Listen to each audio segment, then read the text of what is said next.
Assalamu alaikum. I would request all the students to have textbook in their hands so we can read together and you can understand easily. I started for school very late that morning and was in great dread of scolding, especially because Mr. M. Hamel had said that he would question us on participle. So this one is narrated by Franz, who is a student.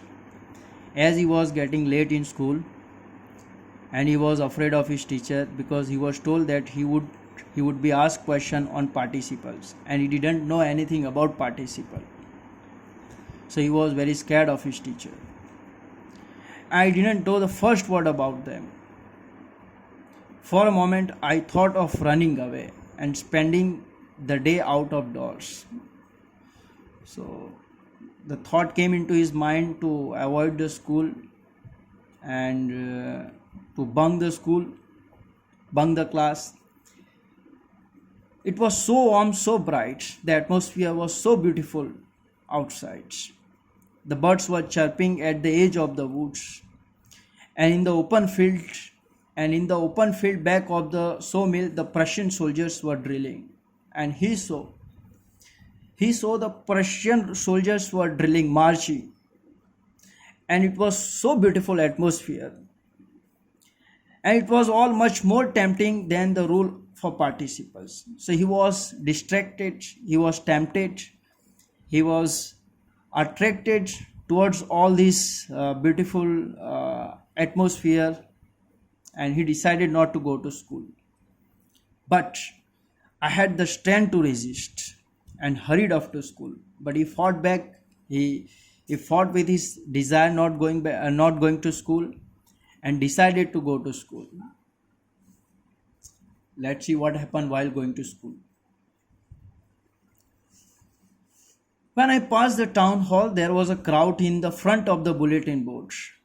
So when he was passing through the way, he saw a huge crowd over there gather at that bulletin board. For the last 2 years, all our bad news had come from there only. The lost battle, the draft, the order of the commanding officer, and I thought to myself without stopping, what can be the matter now? So when he was passing through the town for going to school, he happened to see huge crowd over there gather at that particular place from where the battle, the draft, the order of the commanding officer, and all these news came from that particular place. So it was a place from where all the information or the news came.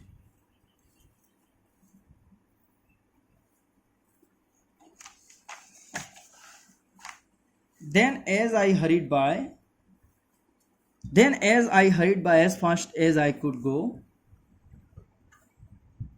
the blacksmith watcher who was there with his apprentice reading the bulletin call after me, "Don't go so fast, Bub."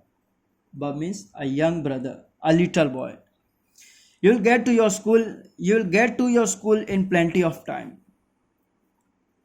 So the boy was going school very fast, and his attention was drawn by a blacksmith, and he was told that he would get plenty of time to go to school, and he didn't understand why he was saying all this. I thought he was making fun of me, and reached M. Hamel's little garden all out of breath.